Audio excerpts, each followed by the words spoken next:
So we are live in 3, 2, 1. Happy Tuesday, everyone. I hope you guys are having a wonderful morning so far. Hopping on a little bit earlier here as I am in the central time zone now. So still same time as normally I would be going live in California. We're just 2 hours difference here because of the time change. So if you guys are tuning in, make sure you let me know that you're here. Tell me hey, tell me where you're from. And if you guys are catching a replay, make sure to hashtag replay in the comments so I know that you're tuning in. What's up? Good morning. We've got Deshawn in here. You are the best. You're always in here. We've got Adam. Good morning. Good morning. Couple other people hopping on here. Yeah, this is cool. Okay, so today's topic, you guys, is going to be it's always interesting, but we're going to be talking about visceral fat today. And oftentimes people just say, hey, I want to lose weight, right? But they don't understand what kind of weight they want to lose.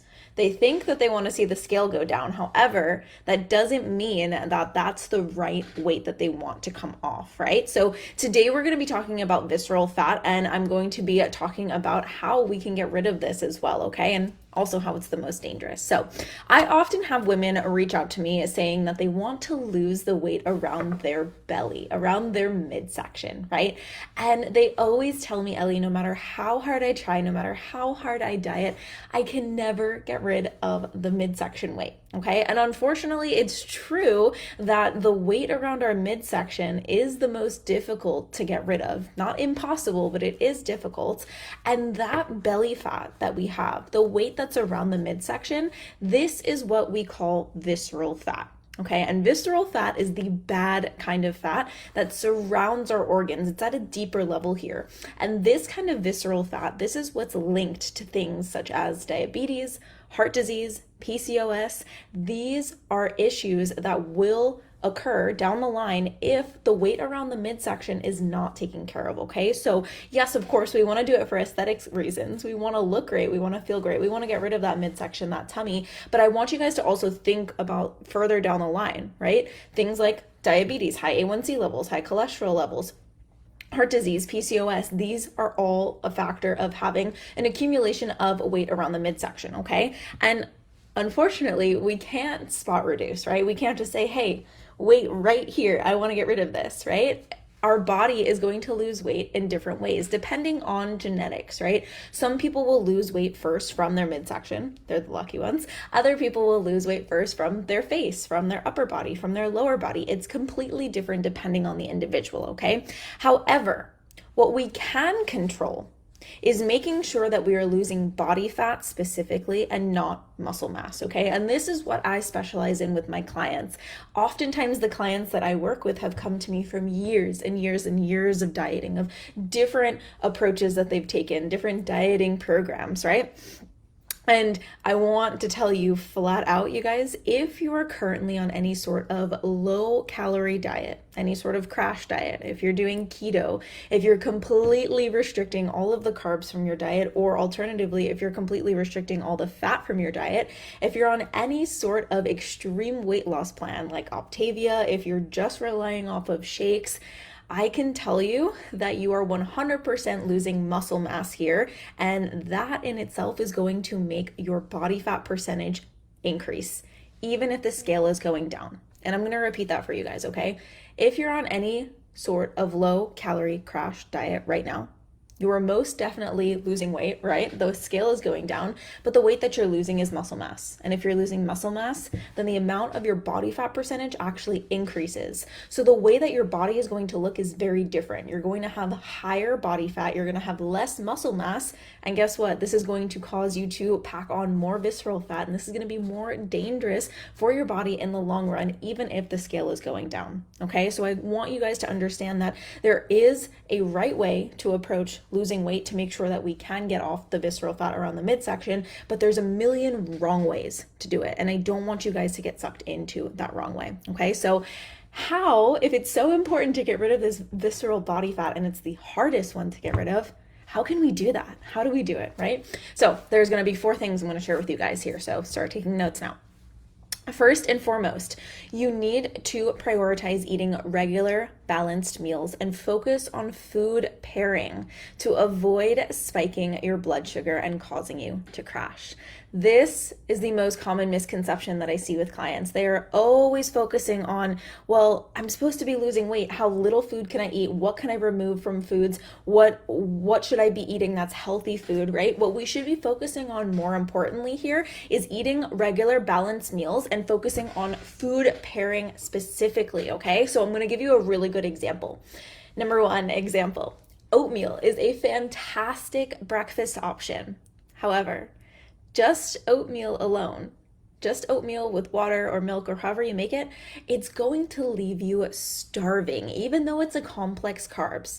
It's going to absolutely spike your blood sugar if you're just eating oats alone. And guess what? 20 minutes after eating that big bowl of oatmeal, you're going to be so hungry. Instead, opt for oats plus protein powder or a side of egg whites, add some nut butter in and some fresh fruit. Now, if you're my client, you know I have my magic food formula, my magic meal formula, where we focus on fats, we focus on complex carbs, we focus on fiber, and then we focus on adding in some veggies if it's a savory meal, right? So example, like I said, if you're just eating oats alone, it's going to spike your blood sugar. That quick carbs, it's going to, boom, bring that blood sugar up because there's nothing else in there. There's a little bit of protein, a little bit of fat in oats, but in itself, it's still going to be digested relatively quickly. But instead, if you make it a full balanced meal, if you add in a little bit of protein powder, or if you don't like protein powder, you can still have your oats and you can have a side of egg whites, right? And then in your oatmeal, you add in some nut butter or some fresh nuts and some fresh fruits, This is going to allow you to have a full, satisfying, denser meal, okay? So again, you do not want your meals to be just one food group of carbs on carbs or fats on fats. You want good protein, some fiber, carbs, and healthy fats in there, okay? That's going to create a full, satisfying meal. So that oatmeal bowl, instead of just regular oats, if you add in some fiber from fresh fruit, if you add in some satisfying fats from nuts or nut butter, this is going to make a meal that's going to last far longer, and it's going to reduce those blood sugar spikes and crashes as well, okay? And this is gonna help a ton when it comes to cravings too. That's the first thing. Second thing that we wanna focus on, remember, if you guys are just joining now, we're talking about visceral fat and how we can get rid of that stubborn belly area. Second thing we wanna focus on is making sure you're staying active, specifically lifting weights and light cardio, okay? So I often see this going around and it makes me so angry. And yes, I'm just going to call it out straight as it is. Optavia is a diet program, if you guys aren't familiar with it, where they put you on specific meals, but they are putting you on such a low calorie base that it's extremely dangerous for you to exercise on it because you will pass out. And again, I just don't know how this is legal, but they claim it to be this amazing thing of like, wow, you can lose weight. You don't even have to exercise, right? And that's the worst thing that you can do. Because if you're not exercising and you're on a low calorie diet, you're going to be losing muscle mass, and that in the long run is going to set you up for massive failure, okay? So the second thing that you want to do if you truly want to lose body fat, if you truly want to lose the midsection, is you want to make sure you're staying active, specifically lifting weights and light cardio, okay? So lifting weights is going to help us completely transform our body composition overall. And if you guys are watching this and you've been dieting in the past and you didn't do any sort of strength training, maybe you just did hours and hours of cardio, you may have realized that your physique, yeah, the number on the scale went down, but you didn't look the way that you wanted to, right? You still had the belly fat, you still had this kind of jiggliness to you. That's because you were in strength training. That's because you lose muscle mass and your body fat percentage increases, right? And that's not the physique we want. Instead, when we actually focus on lifting weights, it's going to help us completely transform our body composition. We can get that toned, lean, and tight physique, right? And lifting weights is going to help us increase our metabolism, preserve our lean muscle mass, and have the weight loss come from body fat specifically, right? Especially if you're eating enough protein, which is really important as well, okay? Plus, when we're strength training, this is going to help us improve any sort of insulin resistance that may be happening too, okay? So these are all really important factors to note. Additionally, strength training is amazing. However, if you do have a large percentage of weight that you're trying to lose or over 40 to 50 pounds, even if it's less than that, you need to get in some sort of activity, right? Because the exercise that we do is only going to account for about 5 to 10% of our daily calories burned. The majority of weight or calories that are going to be burned are going to come from our basic metabolic rate. So us just breathing, living, and existing. And the second largest category of calories that we're going to burn is just movement throughout the day. So non-exercise activity, which is why for my clients, I don't focus on a set amount of cardio per se, unless they're very high level in their physique goals and they're pushing for even more difficult physiques. But for the average person, right, who's just trying to lose 20 to 30 pounds, we focus on more activity throughout their day. Okay, so that's the second thing that we can do here to lose the stubborn belly fat and the visceral fat. The third thing that we can do is easier said than done. And I will say that this is something that holds back a majority of my clients. So definitely pay attention to this one. Managing stress and getting good sleep. Those are both vital to reducing body fat, because you can be following your nutrition plan 100%. You can be getting in all of the exercise in the world. You can be getting in all of the movement in the world. But if you're extremely stressed out 24/7 and your cortisol levels are through the roof, guess what? Your body is not going to respond. It's going to act in a constant and chronic state of inflammation and stress, and you're not going to be able to lose that body fat. Okay, so it's extremely important for you to find something that works for you specifically. I often have a lot of clients come to me and say, "Hey, Ellie, I'm so stressed. I don't know what to do to bring this stress down." They say they've tried reading, they've tried taking baths, those stereotypical things that you're supposed to do when you are stressed out.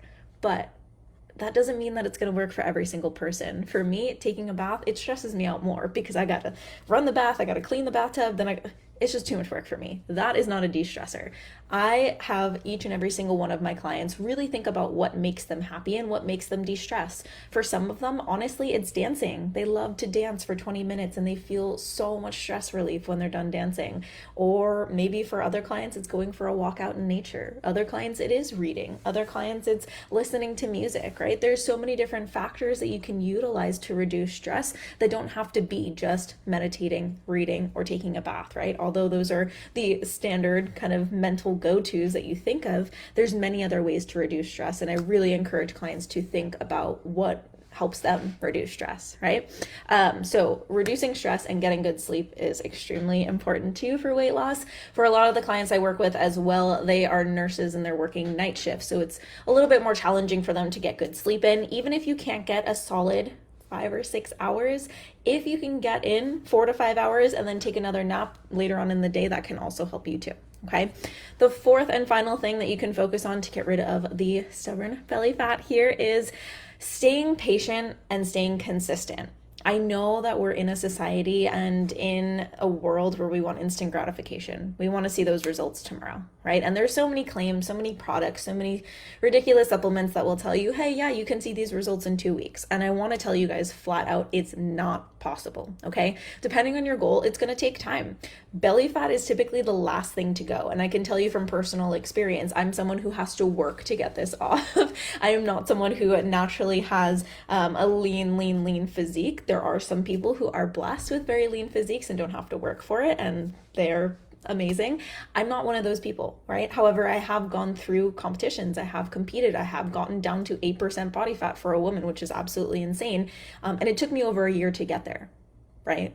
And that's someone who I didn't have 50 to 100 pounds to lose, right? But I did have to get down to a very, very low level of body fat, and it took me a lot of time. So the point I'm trying to make here is it took patience, it took consistency, and it took more than 4 weeks. So I often have some clients who come into a program with the expectation that they're doing, or the idea that they're doing something wrong if they are only losing a pound per week, or if they're only losing half a pound per week, right? When in reality, the diet culture that we have going on right now is so skewed that people think they're supposed to be losing 10 to 15 pounds every single week, and that's not true, okay? Half a pound up to a pound per week is a fantastic level of weight loss and being consistent with it, okay? So again, don't fall for claims of a special magical tea, a shake, or pill.